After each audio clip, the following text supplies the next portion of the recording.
has spoken publicly for the first time about that suspicious incident, that's what police are calling it, that happened last month at a Miami hotel with two other NFL players.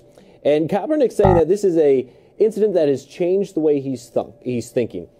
You were an NFL player for a number of years. You know what it's like off the field and on the field. How did this change the way he's seeing things? Well, I think, first of all, and no charges have come out against him, obviously. You've stated that.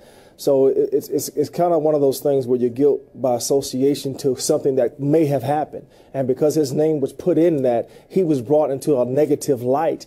And as an athlete, we always talk about we're in that fishbowl. Everybody can see what you're doing. And the things that you do that may not be a big deal become a big deal because of the name that you earn when you play in the National Football League or the NBA, but in this case, the National Football League. And for him, to me, it sounds like a light bulb has gone off.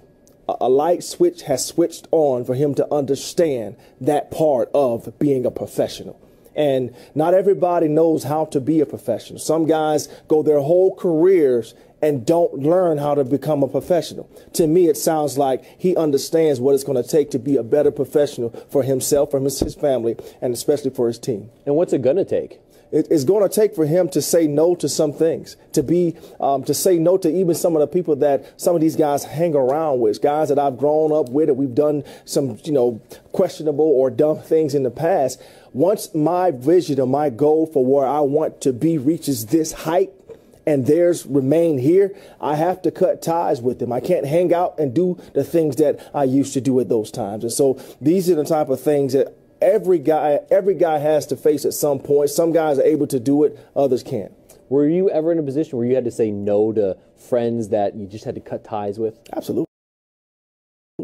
Absolutely. How hard is that? It's tough because these are guys that you grow up with. These are guys that you've hung out with, but at some point you have to then look at, I was married. I had my wife. We had just had my son, Brian Jr. at the time. And so my decision to grow up, I can't do the things that I used to do. I can't stay out and some of the things that may have happened in those times. I have to make sure that I'm mature enough to take care of my responsibilities. And my responsibilities obviously was my wife and my son, but also my career, the brand, the Brian Dawkins brand. What am I showing people when I step out, when I'm out by myself? Who am I when I'm not around anybody? These are the type of things that I was consciously aware of. Simple decision to grow up or not to grow up. Absolutely. Brian Dawkins with the latest on Colin Kaepernick.